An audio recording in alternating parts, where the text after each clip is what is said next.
উনি যেখান থেকে এসছেন ওখানেই থাকবেন। তিনি এসছেন, তিনি আর্মি বাংলাদেশ আর্মির কাস্টডি থেকে তাকে আনা হয়েছিল। তিনি আবার সেখানে ফেরত যাবেন। মাসুদ উদ্দিন চৌধুরীর সাথে ঘনিষ্ঠতা, মাসুদ উদ্দিন চৌধুরী তৎকালীন সরকারের সাথে ঘনিষ্ঠতা, উনি একজন পলাতক খুনি হওয়া সত্ত্বেও অনেক পার্শ্ববর্তী দেশের সাথে তার যাতায়াত, বাংলাদেশ সরকারের সাথে তার ঘনিষ্ঠতা, সংশ্লিষ্টতা, কথোপকথন এবং জুলাই আন্দোলনে এই যে মানবতা বিরোধী অপরাধ সংগঠিত হলো সেখানে অনেক পরিকল্পনা তিনি বাস্তবায়নের সাথে জড়িত, যে অনেকগুলো তথ্য যেগুলো ইনভেস্টিগেশনের স্বার্থে আক্ষরিক করতে বলা মুশকিল। তবে আপনাদেরকে এইটুকুন বলি যে জুলাই আন্দোলনে যাতে এই যে নানান মানবতা বিরোধী অপরাধ যেগুলি হয়েছে তার সাথে তার অনেক সংশ্লিষ্টতা আছে। আপাতত আমরা সেগুলো পাচ্ছি। আমাদের এখানে সুনির্দিষ্ট মামলায় গ্রেফতার করার বিধান নাই বা লাগে না। আমরা একটা মিসকেস ফাইল করি। আমরা যখন কাউকে সন্দেহ করি যে তিনি মানবতা বিরোধী অপরাধ অথবা যে কোনো অপরাধের সাথে আমাদের এই ট্রাইব্যুনালের এখতিয়ারাধীন কোনো মামলায় বা কোনো ঘটনার সাথে তার সম্পৃক্ততা আছে, তখন আমরা একটা মিসকেস ফাইল করি। সেই মিসকেসে আমরা জিজ্ঞাসাবাদের জন্য আমরা তাকে গ্রেফতার করতে পারি। আমরা সেই প্রক্রিয়ায় তাকে গ্রেফতার করেছি। আজকে তাকে আমরা জিজ্ঞাসাবাদ করব এবং জিজ্ঞাসাবাদ করার পরে যদি তার বিরুদ্ধে সুনির্দিষ্ট অভিযোগ প্রমাণিত হয় তখন তার বিরুদ্ধে এই মানবতা বিরোধী অপরাধের কোন ঘটনায় আমরা তার বিচারের সম্মুখীন করছি সেটা তখন বলা যাবে, এখন তো বলা যাচ্ছে। উনি যেখান থেকে এসছেন ওখানেই থাকবেন। তিনি এসছেন, তিনি আর্মি বাংলাদেশ আর্মির কাস্টডি থেকে তাকে আনা হয়েছিল। তিনি আবার সেখানে ফেরত যাবেন। আমরা যেদিন তাকে জিজ্ঞাসাবাদ করব আমরা সেখান থেকে রিকুইজিশন দিয়ে তাকে আমরা নিয়ে এসে জিজ্ঞাসাবাদ করে আবার সেখানে রাখবো।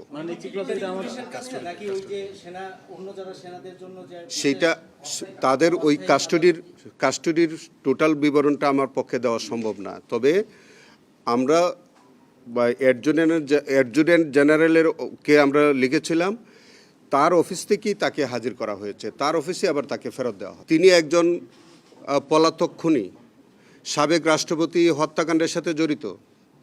তা সত্ত্বেও তিনি আরেকটা দেশে উনি অবাধ যাতায়াত করতে পারেন। বাংলাদেশে এসে তিনি আবার নির্বিঘ্নে চলাফেরা করেন এবং তিনি বাংলাদেশের টেলিফোন ব্যবহার করে বিভিন্ন কর্মকর্তাদের সাথে তিনি যোগাযোগ রাখেন। অভিজাত এলাকায় তিনি বসবাস করেন। সেখানে সরকারের যদি প্রশ্রয় না থাকে, সংশ্লিষ্টতা না থাকে, তাহলে সরকারের এইসব ঊর্ধ্বতন কর্মকর্তাদের সাথে তিনি কি করে সম্পর্ক রাখেন? এখন এর পরিপ্রেক্ষিতে সরকারের সাথে তার ঘনিষ্ঠতা ছিল কিনা বা সম্পর্ক ছিল কিনা এটা আপনারা অনুমান করে নিতে হবে।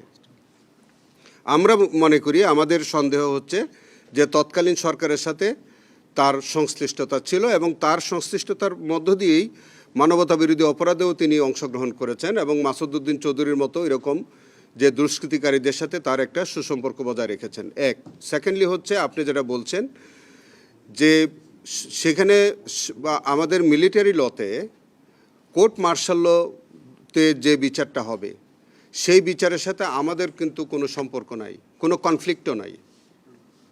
আমাদের ইনভেস্টিগেশনটা হচ্ছে মানবতা বিরোধী অপরাধ সম্পর্কিত। তিনি গত 16 বছর যে কর্মকাণ্ডের সাথে সম্পর্কিত সেই অংশটা আমরা ইনভেস্টিগেশন করব। আর তার যে হত্যাকাণ্ডের ঘটনাটা এটা হচ্ছে 1981 সালের ঘটনা।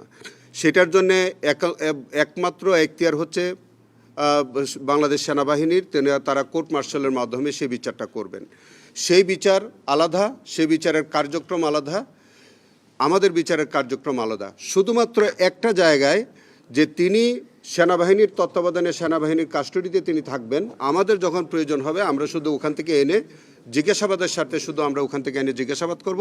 ফাইনালি যদি তার বিরুদ্ধে অভিযোগ প্রতিষ্ঠিত হয় তখন আমাদের প্রচলিত আইনে যেভাবে তাকে নেওয়ার, যেভাবে তাকে তার বিষয়টা ডিল করার সেভাবে ডিল করা হবে।